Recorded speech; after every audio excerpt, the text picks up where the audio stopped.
Welcome to my YouTube automotive channel. In today's video I will show you how to remove and replace the keyfob battery on a 2020 Ford Edge. This video will apply to Ford Edges made from 2017 all the way up to 2024.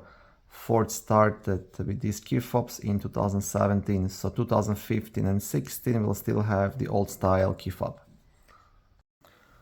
Okay, now the first thing you want to do, you want to remove the blade from the fob. You can do that by pressing onto this button on the top and pulling it out.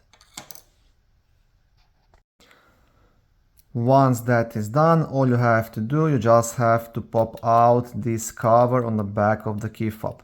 Now you can use something like a small flat screwdriver, a kitchen knife, or you can even do it with the key blade.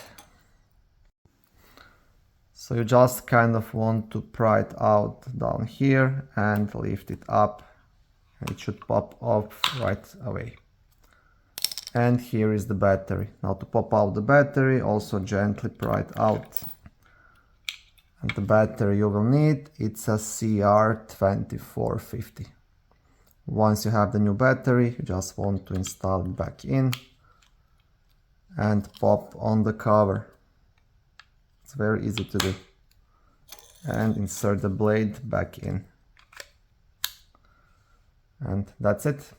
This is how you replace the battery in the newest Ford keyfob. Thank you for watching this short video. I hope it was helpful and educational. If it was, please like it and consider subscribing to my YouTube automotive channel. On my channel there is lots of how-to videos, do-it-yourself videos, car reviews, product reviews and other similar automotive topics.